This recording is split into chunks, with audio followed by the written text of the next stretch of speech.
Carissimi fratelli e sorelle, Dear brothers and sisters, with deep sorrow I must announce the death of our Holy Father, Francis. People all over the world, Catholics and non-Catholics alike, are mourning the death of Pope Francis, who died on Monday morning around 7:35 a.m.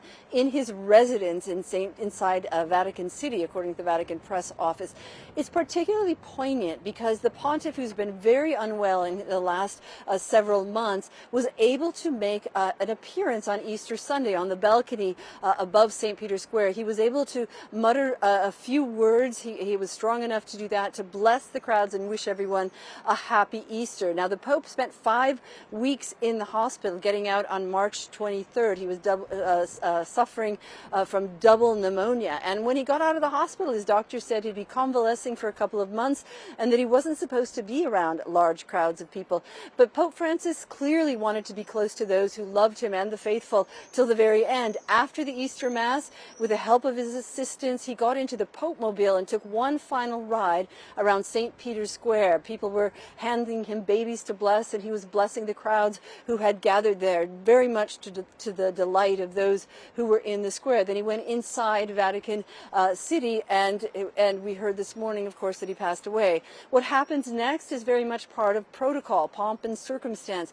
His funeral will take place between 5 and 7 days from now, and we can expect world leaders to come to Rome to take part in that. He'll be lying in state at some point this week until his funeral.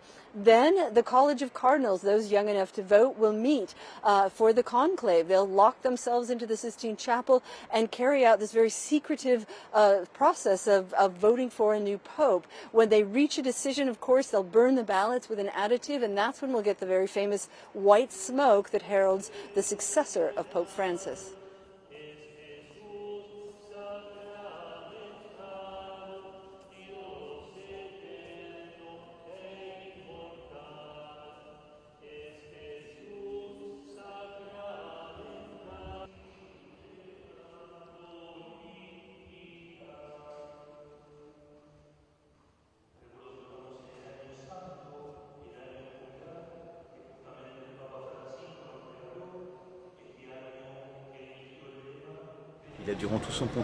During his whole pontificate, he was by the side of the most vulnerable, the most fragile.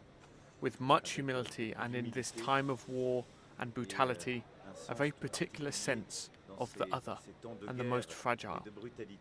And in that he was faithful to a tradition that was dear to him. Throughout his life, he fought for more justice. He fought for a certain idea of humanity. That's to say, a fraternal idea. I want to extend my deepest condolences to Catholics and all those around the world inspired by the extraordinary life and example of His Holiness Pope Francis.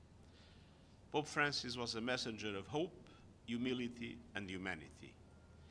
He was a transcendent voice for peace, human dignity, and social justice.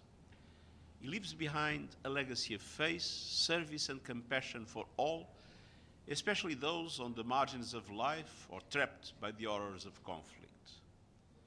Pope Francis was a man of faith for all faiths, working with people of all beliefs and backgrounds to light a path forward.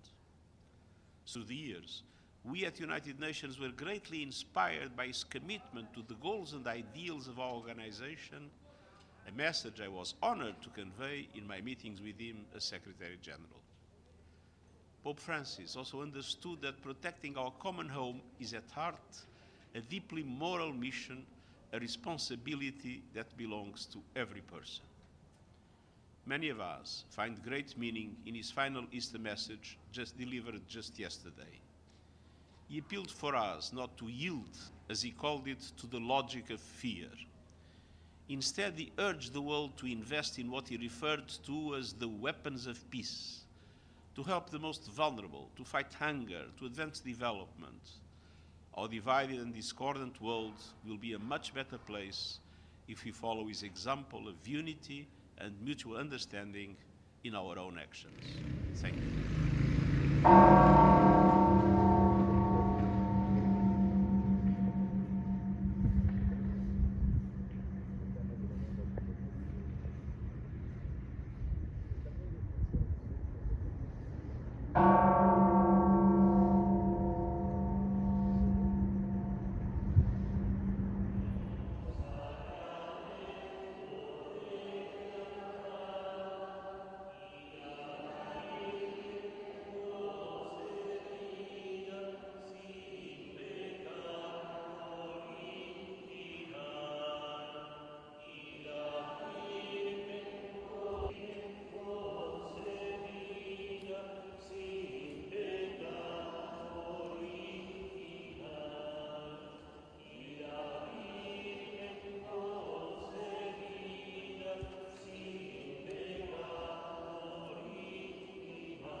I just pray that God will choose a good pope, and whoever comes, I'm perfectly fine with whoever comes. I believe it will be the will of God, regardless of whoever comes up. Yeah.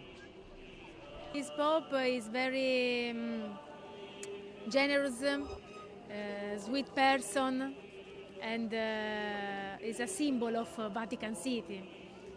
The best pope of the era. As soon as he became pope, he didn't stay inside the church in the Vatican. He went out, he visited people he knew as an ordinary person. So he really acted as an ordinary person. You know, we've never had an American pope in my time. I love Cardinal Timothy Dolan in New York. He's a great communicator and I love his ways, but whoever it is going to lead us into a better place. Tanto dolore per la morte di Papa Francesco. Alongside the grief for the death of Pope Francis, I feel, as I said this morning, a sense of emptiness, a sense of the deprivation of a point of reference to which I looked. He conquered the world from the very first moment, already with his choice of name. A Jesuit, a child of the spirituality of St. Ignatius, he referred to St. Francis, emphasizing the richness of the charisms that complement each other in the Church.